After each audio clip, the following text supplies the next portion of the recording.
Words Aptly Spoken, which comes from Proverbs 25:11. A word fitly spoken is like apples of gold in settings of silver. The written word is a precious treasure. We want to preserve written knowledge for God's glory and as an anchor to the history of the church and its classical conversations.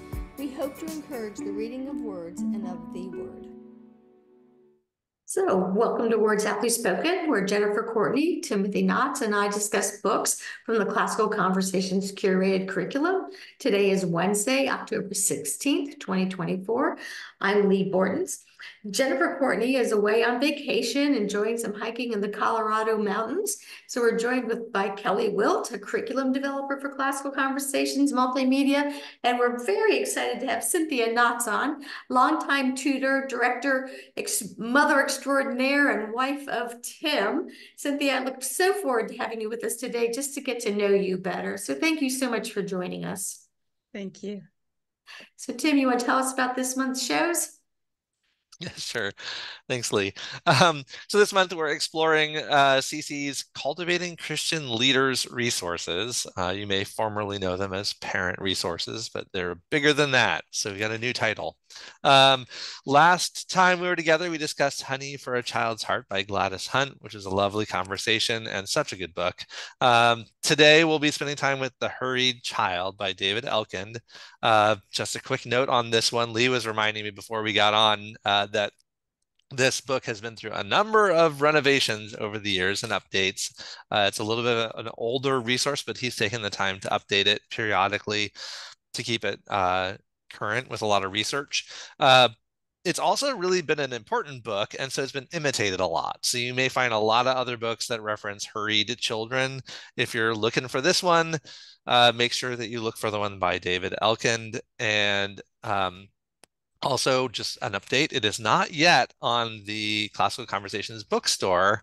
It will be there at some point. We're working on that, but it's an old friend that we're returning to. So if you're watching this podcast, you're a little ahead of the curve with us on it. So anyway, next week we'll be back tackling Nancy Pearcey's Total Truth, which is a pretty hard turn from this last couple of books.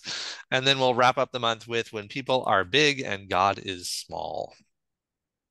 Great. That's a good introduction there. And thank you, Tim. So if you're interested in any of our past podcasts, as well as what's upcoming, you can go to two sources.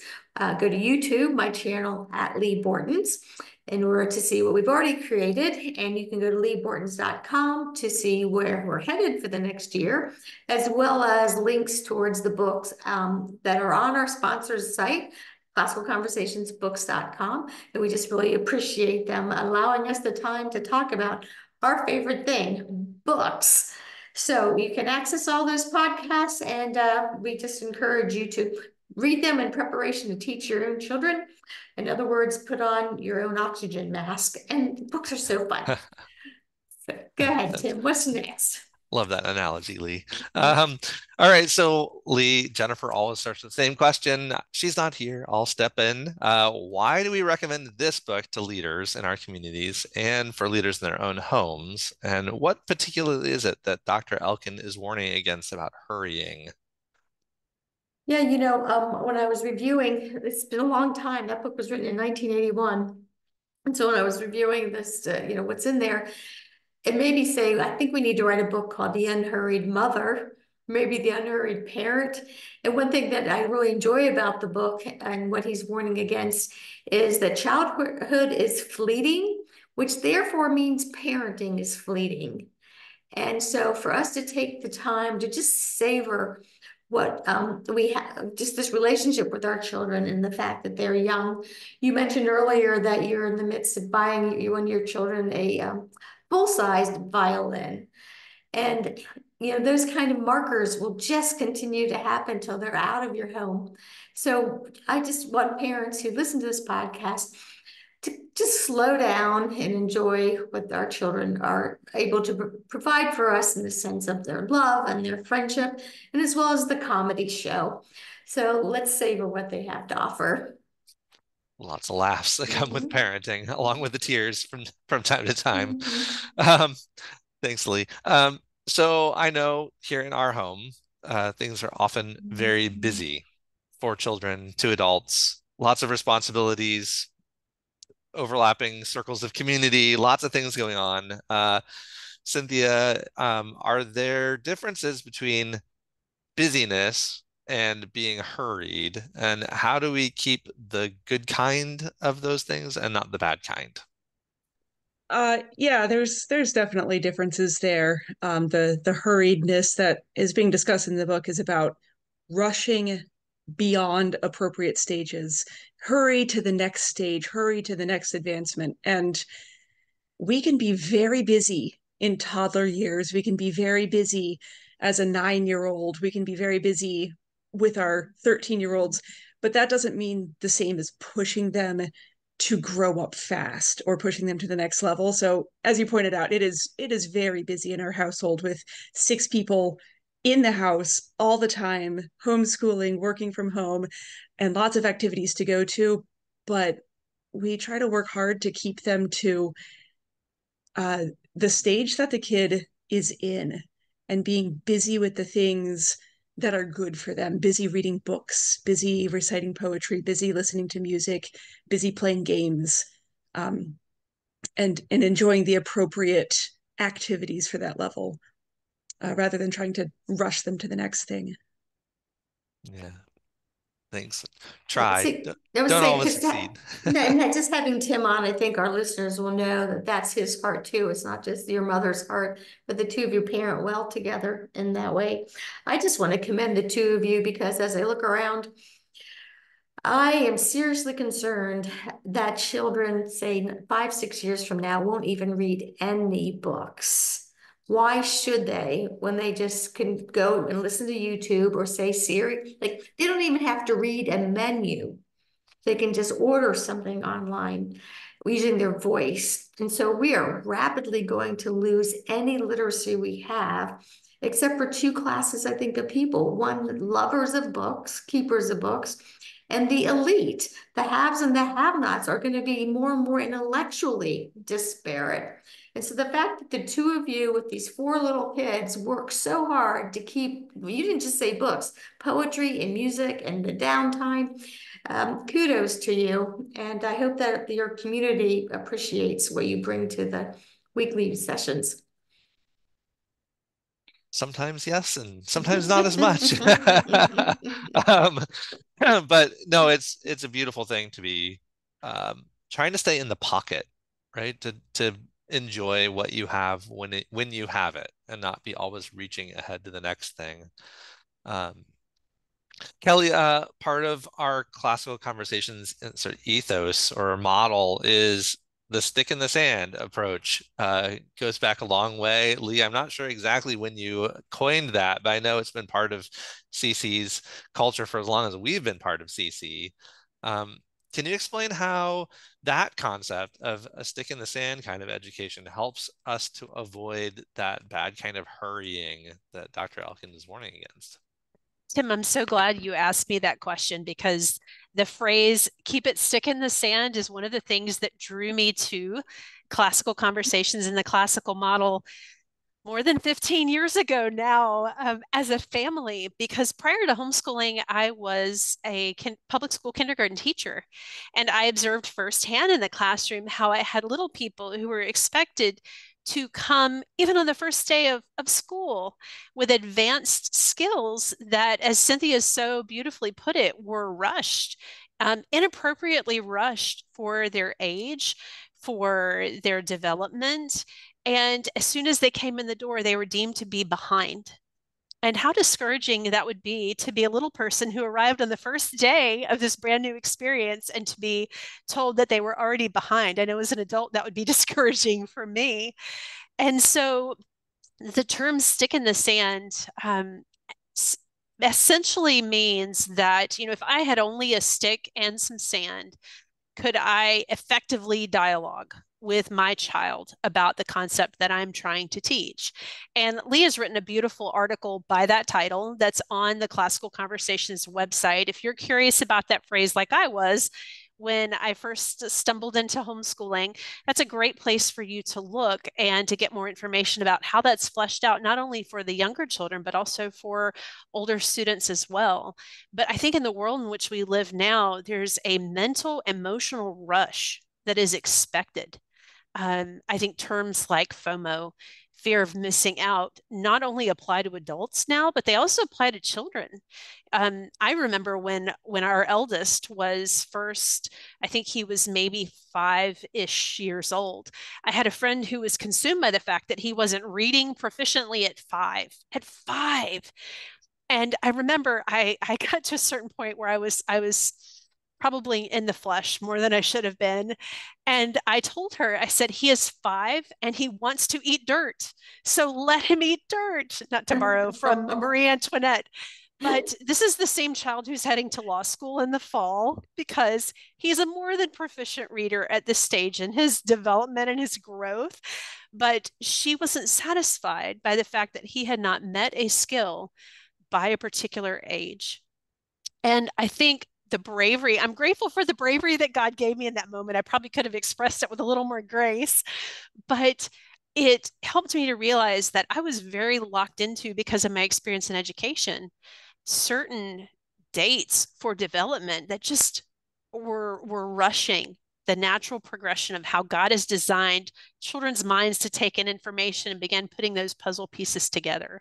So I love the idea of children not being hurried, because as a child, I had a grandmother and a mother who read to me.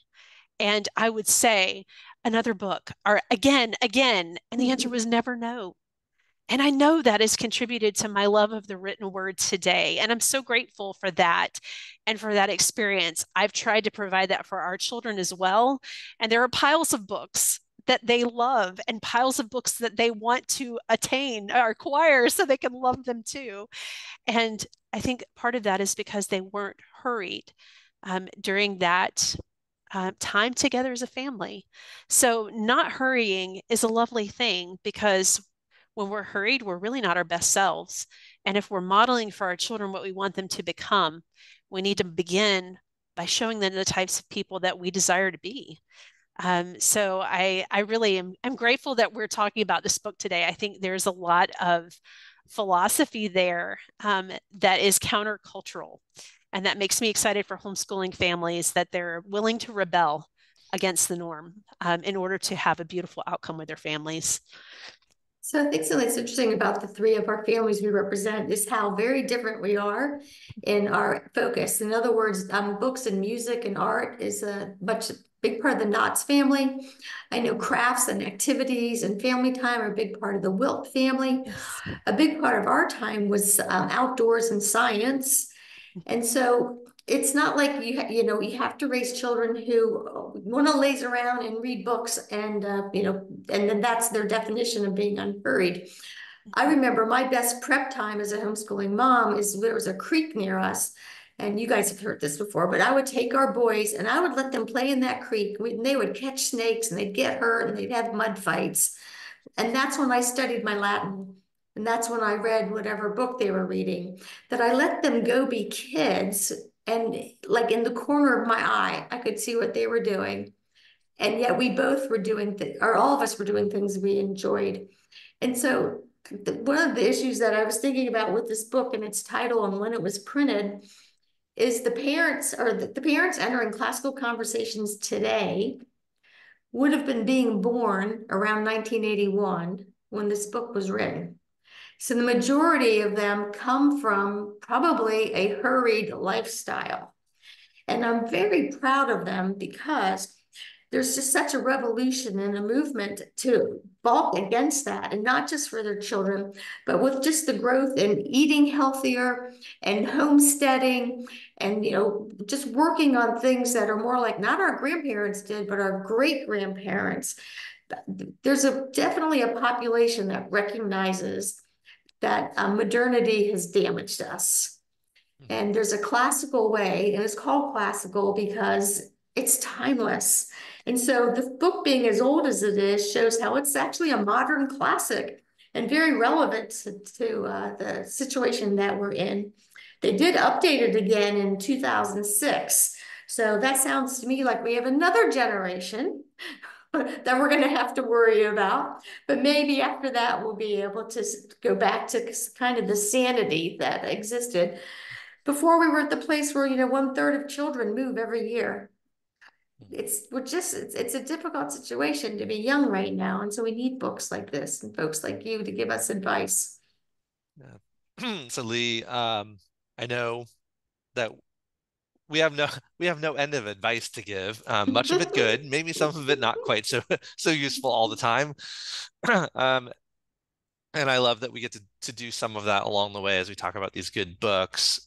But for some people who have been sort of captured by the culture around us and are wanting to hurry their children through a classical conversations education, we actually have some helps in place that some people maybe don't always look at as being all that helpful. I know when I was a local representative here in New England, we would receive requests to waive the minimum age requirements that we have for our programs on a pretty regular basis. People who would come and say, well, my child is 11, won't be 12 until sometime in the spring, but she's really smart. She's advanced and she could do challenge A. Or my kid's only 8, but loves words and essentials would be just right. And we need a little more than what Foundations is giving us as a family. I'd love to just let you talk for a minute about why we have those age limits and how it is that we're looking not to limit, but to help families with them. Yeah, it's always an interesting question to me because here's the thing, and this shows how modernity has changed us. If I told you that the government had laws on daycare and school and the various ages, and then insurance has different price structures based on the age of the children, and that's why we designed the program we did, nobody would fight me. But because I say it's the advice of dozens of years of literally over 1 million parents going through the curriculum saying, as Christians, don't hurry them. We know that they're advanced in some areas, but they're going to not be in other areas. Give them that time to breathe and to grow in all ways as they move through the classical conversations curriculum. Because as soon as our curriculum is too easy for your child, just wait. They're going to have a developmental stage they're going to go through, and then it's going to get too hard, and you're going to quit the curriculum. So it's just the wisdom of the ages and experiences where a lot of our rules on who's participated in each program come from. But there's also scriptural reasons. Jesus was in the temple at 12. He wasn't there at 10 or 9. And there's a lot of ramifications to that, but just superficially, if it's good enough for Jesus to wait to be 12, to be questioning and being dialectic and being public about what he does, it's good enough for my kids too. I'm happy to keep that as the standard. I also wish that parents would recognize that the standard in the scripture, which used to be true in our country for adulthood, was 21. Because all the age of adulthood, just the issues and concerns about counting the census and who can go to join the wars and those kind of things in the Bible are 21. They're not 18. And so now, as we know about more and more about brain development, that science, we'll believe the science, but boy, don't believe the Bible or the wisdom of families, right? So that's where a lot of that comes from, it's just experience and it's love for the children. I remember one of my favorite students in the early years was much older. He was in Challenge B, and I think he was 15. And we actually had Challenge 1 and Challenge 2. And I said to him one day, why are you in Challenge B? You're just a great student. So I just wondered why you picked it. And he said, oh, Mrs. Bortons, there's so many wonderful things to do in this life. I don't want to be rushed doing all of them. I mean, his parents raised that kid really well, right? And so that's kind of the response that we're looking for in our students, is they recognize This is 1 day a week for half the year. I have all that other time to go do other things. This is when I'm going to practice my classical Latin and working on mock trials and the various things we do in the community. Because when I'm by myself, I can't do those things. Yeah. So when I'm with the community, I'm going to use it well. That's beautiful. And I'm sure Kelly could chime in on this too, but these limits that we have are minimum age limits. So don't hurry your child out of CC either. If you start a little later, there's nothing that says that your child must graduate from your homeschool at 18 years old and nothing but 18-year-old. Challenge 3 and 4 are too good to give up. Don't stop.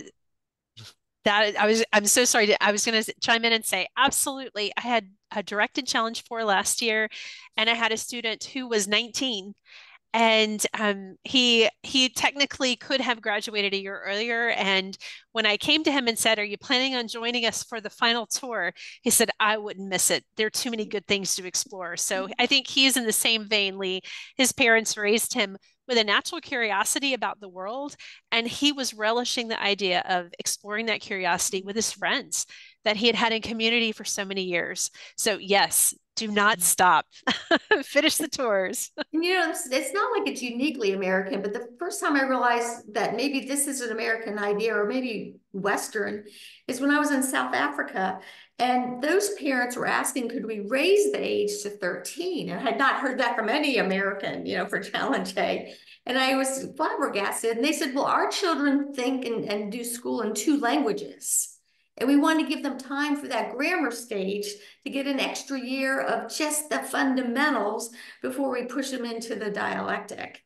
And I was like, could you just go tell Americans that, for me? We really are hurried over here. Now, I suspect they're just as hurried, and because they were homeschoolers, they had a different bent in that, in that conference I was at.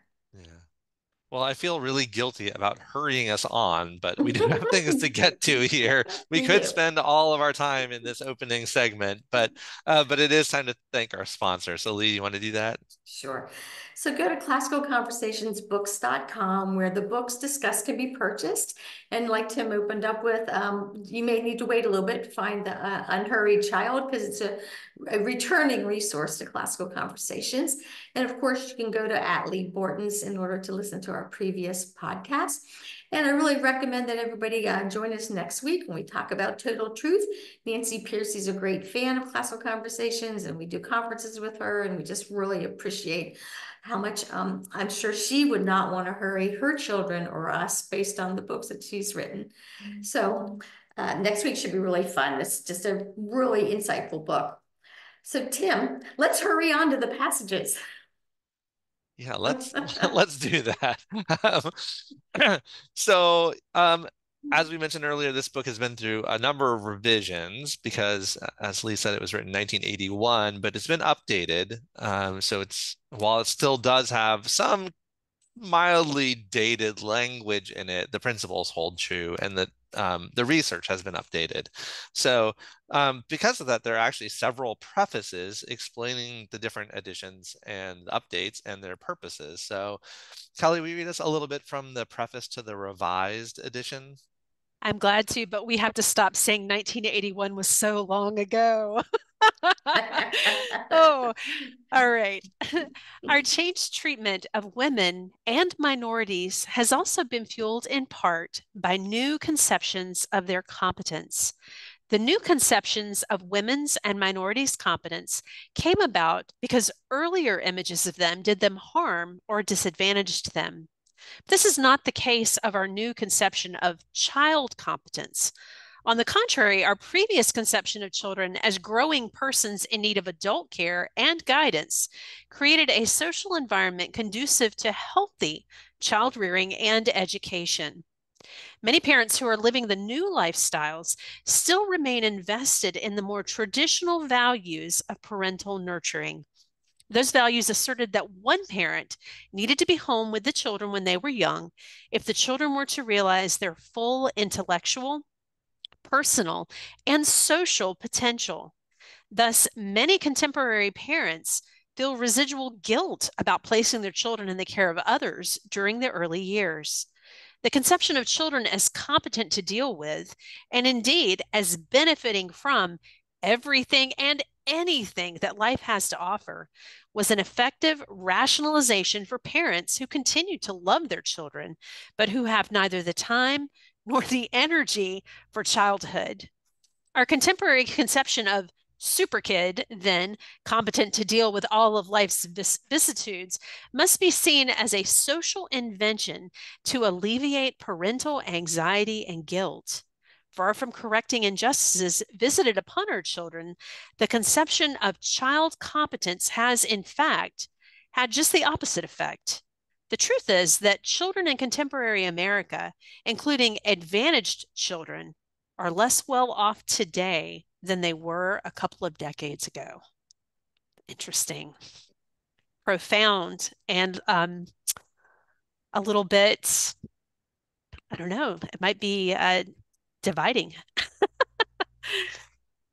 Yeah, it could be insulting to some people and scary to others. Mm.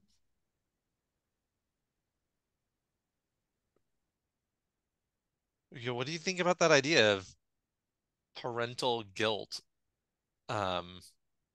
driving people to make excuses, right? Well, it's good for our kids to encounter hard things early in life because that's the real world. All I can say is that okay, so there's a phrase here made me think about this. They have neither the time nor the energy for childhood. If parents don't have that time nor energy, you can bet the grandparents don't. And yet more and more grandparents are raising their children in many ways, not just financially, but actually in their homes without their children's support, right? Grandparents have always been part of families, but they're doing it alone. And I think it's very hard for them to complain to the culture because they look at it and say, that's my own children who either are on drugs or somehow abandoned my grandchildren. What did I do wrong? But they don't have anybody helping them with any answers. So there's guilt, I think, on that level also. I'm just sharing that because I'm that age. And so most of my friends are that age. And it's amazing how many of them come to me and are like, what did I do? I don't understand why it's gotten so bad because their grandparents were in the family, but not raising the children.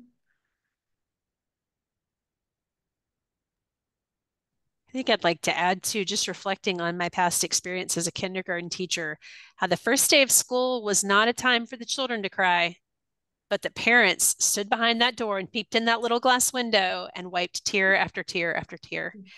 And as I'm reading this, I'm just thinking about that and how many of them would say to me, I wish that I could have more time with my child. I wish. Now there were some, on the other hand, and we've seen examples of this on Instagram and social media where parents are basically having a party when their children go off to school. And I think that falls in line with what Lee was saying. They don't have the time or the energy, or at least they have been convinced by our culture that they don't need to have time. They don't need to have energy. But I do think there are parents who deal with the guilt of releasing children as much as the guilt of sometimes we as homeschoolers carry guilt that we're quote unquote not enough. So I think we have to be aware as well of our own residual guilt that we can bear.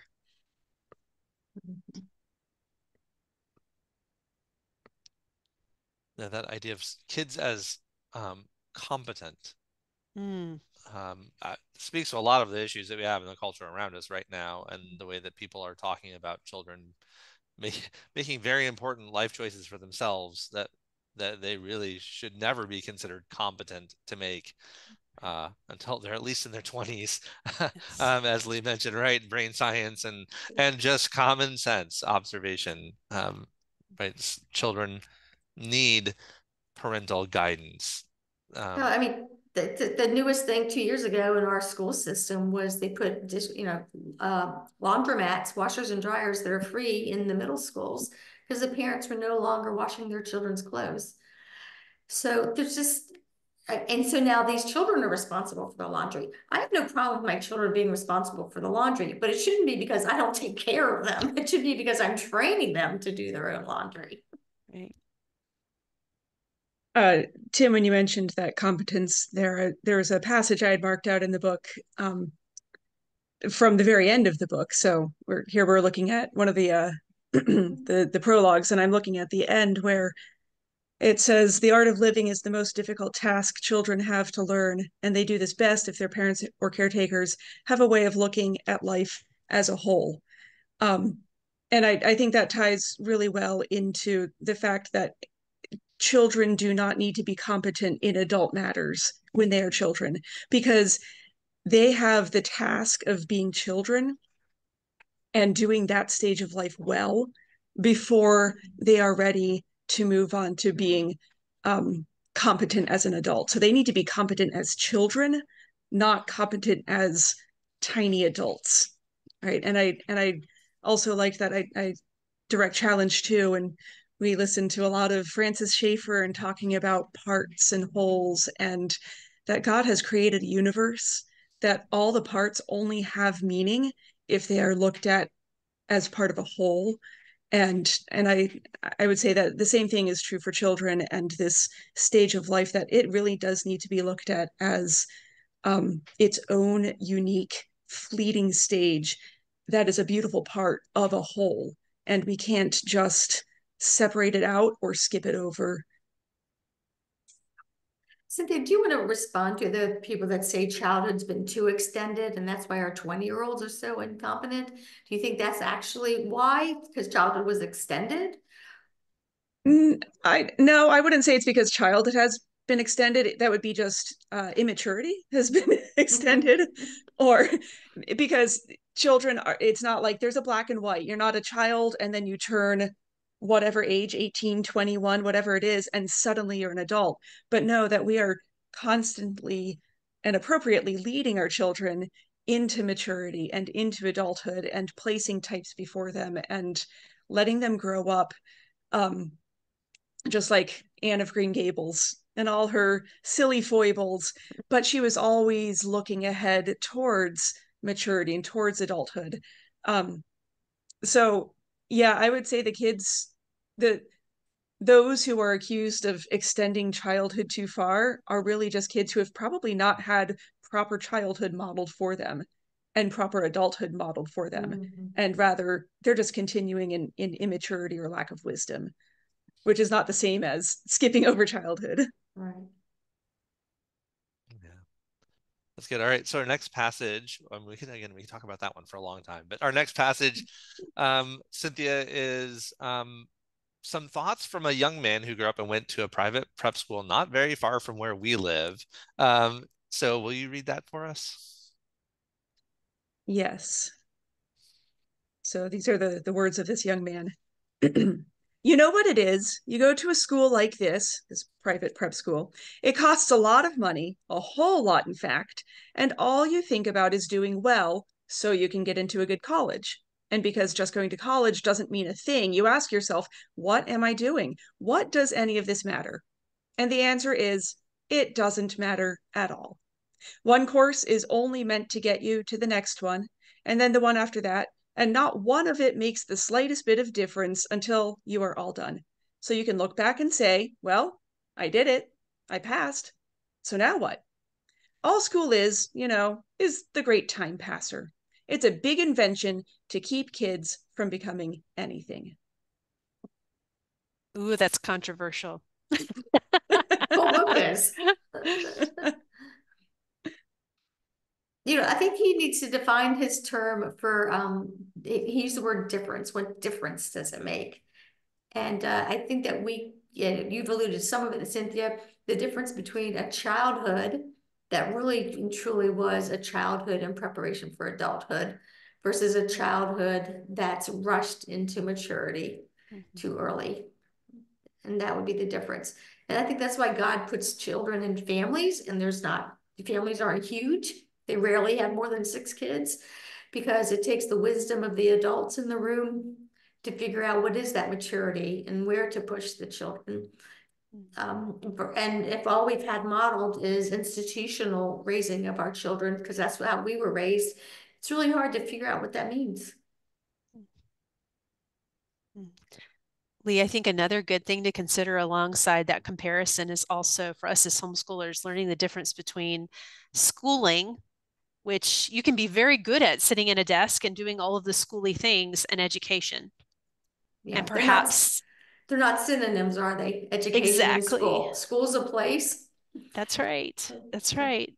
It's you know, thinking about the two at schooling versus education. Schooling is very temporal. Education is eternal.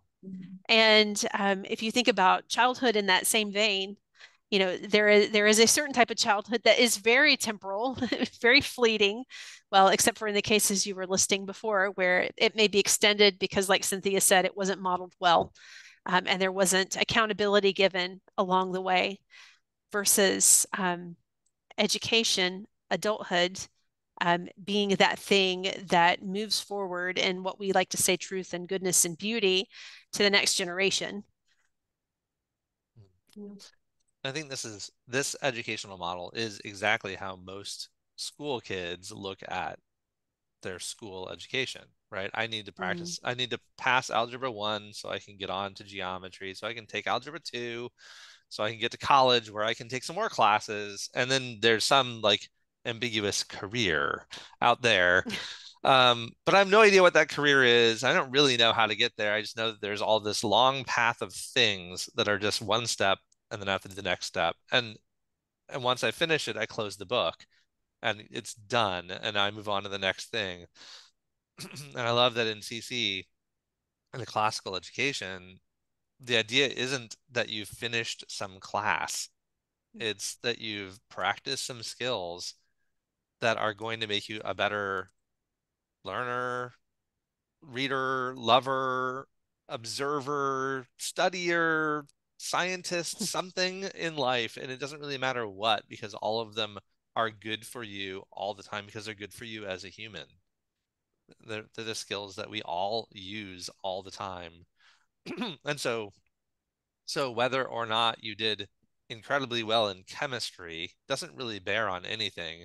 It's whether you practice those skills well. And if you understand that, then there's never the question of what difference does this make? It's always making a difference. I will say I do sometimes get, even from CC students, some of these same arguments, or where am I going to use this in real life? Or what difference does it? Sometimes they do say it very snarkily because they know that they're just pushing buttons and they know how I feel about things and they actually agree with me, but they want to start a conversation in seminar and say, what good is this going to do me? So I know with my own children, I try to work very hard at combating that modern mindset of this is just the thing to get you to the next thing, to get you to the next thing. But instead, no, this is making you a better human, a better thinker, and ultimately, hopefully more able to handle the word of God accurately and share the gospel faithfully. So I would say that this mindset is not just unique to brick and mortar schools, but it can invade the homeschooling mindset for some people. Even people who have maybe homeschooled along the whole way, it's still lurking out there and it's still on the edges. I had an interesting conversation with a student in talking about the number of required days of school. And in Connecticut, we get to do what we want with homeschooling, and it's so beautiful and so lovely. There's no state oversight. So I was asking her some questions about definition, like, well, where do you get this idea that in Connecticut we have to do 180 days of school? Because I'm not a state school. I am a homeschool. And beyond that, how are you going to define a day of school? And so this ties into what you were saying, Kelly, about this. It's education. It's not school, right? So if I take my kids on a hike, we are being educated. If I take my kids to the grocery store with me, they're being educated. So does that count as a day of school? Let's define our terms. Cynthia, you're reminding me of when my children were small, we were in the grocery store, and it was, I think, like mid to late May. And, traditional school was approaching the end of the school year. And we were in the grocery store. And this lady walked by and she said, "Oh, aren't you looking forward to summer vacation? When's your last day of school?" And said this to my son. And I'll never forget, he rolled his eyes and he said, "We're homeschoolers. Every day is a day of school for us." And I chuckled and I tucked that in my back pocket because I thought every day should be school because it's an education. And I'm sure she probably hopefully laughed and saw the humor in that. But it was interesting that even at a young age, my children had already begun to realize that life was more than sitting at a desk, that there's more to education than just schooling. We call it Sunday school for a reason. That's right. That's right. So Yeah, so I rebelled against the use of the word school for a few years. Like, no kids, we're not doing school. We're attending to our academics right now. And Tim wants us to move on, but I think calling it home education is probably better than homeschooling. It is. It is. So yeah, it's easy for us to lump together busyness or high activity level or even academic rigor with being hurried, right? There's a lot of people who will confuse both things as possibly being hurried. But Dr. Elkin actually addresses the difference for us. So Lee, will you read this part that helps us to divide these things apart? Sure. So many parents who read these pages will conclude that I am yet another advocate of permissiveness in the sense of being soft on kids, but this is really not the case. I believe in discipline, in hard work, and in learning basic skills. I do not believe that children should be left to their own devices, nor that rules are made to be broken. I'm opposed to schooling practices that not only will not work, but that may harm children. A high school student told me recently that she had 4 hours of homework each day, and then she demanded, "Don't you think I'm being hurried?" I asked whether her homework was read and commented upon, and she allowed that it was. I asked whether she had some study halls during the day when she could do some of her homework. She allowed that indeed she did. My response then was, "No, you're not being hurried. Your homework is meaningful and not excessive given your schedule." I even want to add, with those of us listening to our three families and what we're talking about, we may be accused of being permissive. And yet, if you only knew the academic achievements all of our children have attained at the ages that they are, you would know that we are not permissive. We also believe in the hard work. And I just really applaud the joy in the effort. And maybe that's what the difference is, that there's joy in the effort. Even when they're crying and you're like, "Just go upstairs. I'll see you in 5 minutes," right? That there's joy in being able to do that together. Mm. I think to me, the word that jumped right off the page in this one was meaningful, right? That I remember so much of my school experience either was or at least felt meaningless, right? Like the teacher would give you the assignment and then not even collect the homework. He'd just come around and sort of look over your shoulder and be like, "Oh, okay." And it's like, well, what's that all about? Like, I I don't need that kind of assessment. That's useless assessment. um, and so this idea of meaningfulness, I think, gets a lot to it, and why parents are so much better qualified to educate their children than anybody else, because we can see what's meaningful and what's needed and what's meaningless and weed it out. So yeah, we might do fewer hours of academics with our children on a regular basis than what they apparently get at the public school down the street. Um, but we've managed to find a lot of those meaningless things and sort of ruthlessly eliminate them to come down to the things that really matter. And then our students, our children know that we care about all the things we've given them to do, that it's not busy work. Well, and for us as homeschooling parents, we do need some busy work for our kids, right? We have a lot on us having them around us all day. And so what we get to do is we get the opportunity to figure out what works and what doesn't, what's effective for them and for us and for the whole family, what makes it so that they esteem their father and their mother, they esteem their siblings, they know that they're going to serve their community and their church. And so the things that we do that we preoccupy them with help them be busy to do that rather than just get through the day. People say, but I have to jump. It's the real world and I have to jump through that hoop. And I'm like, well, exit that world as quick as possible. And you probably don't have to jump that hoop. You've been lied to. This makes me think this week, well, our youngest in our family is in challenge 2. And so we're in the final 3 years of our family's homeschool journey. And my daughter had an essay on Robinson Crusoe due this week. And she sat down with me and we talked through her edits and her punctuation and capitalization.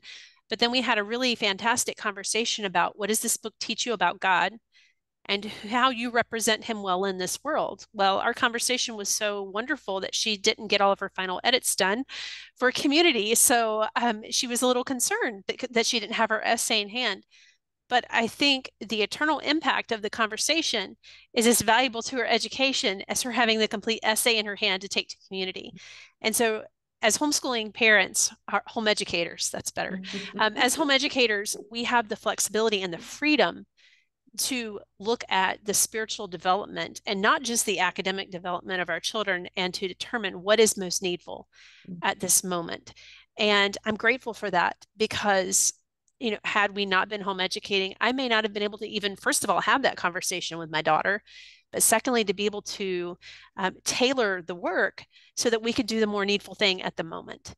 And that is a blessing because that is truly education and not just schooling and not being held to, a selected date for an assignment, thinking about what is the eternal assignment to know God and to make him known.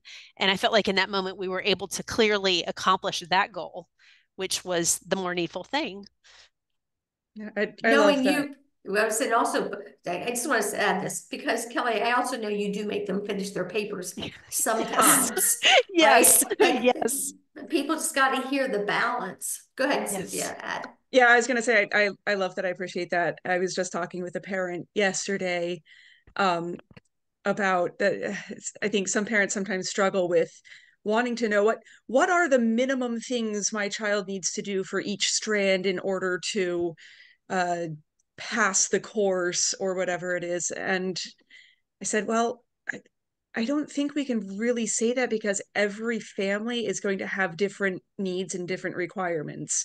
And I mean, yeah, if say a challenge A student writes 10 papers in the year and they've only done 3, you might want to have a good conversation with that parent and say, well, what were your expectations and what did you have lined up for your student? But if it's we did 8 out of the 10, but we had these beautiful conversations. Yes. And that really is the better work. And so we can't say to any of our CC students, you must have all these I's dotted and T's crossed in order to get an A, because your teacher knows what you need at home. And those conversations are so important. Yeah. I remember, and we can end with this, a blind girl in CC was playing piano in her opening, so she was 11. And when she was finished, her 9-year-old brother rushed from the stage to grab her elbow to escort her down the stairs. That kid gets an A. Yeah, good. Yeah, I love, again in here, he just says that he believes in discipline and in hard work. And I think that those are the hallmarks of a child who's being raised well in whatever endeavor, right? Sports, academics, music, keeping house, right? Discipline and hard work are really the things. If our children walk away from our homes with those virtues, then we're probably doing pretty well. So, all right. Well, lovely conversation, and I look forward next week to talking about total truth and how we help our children discern. Maybe that's just it. How do you discern? Yeah. Thanks. Bye.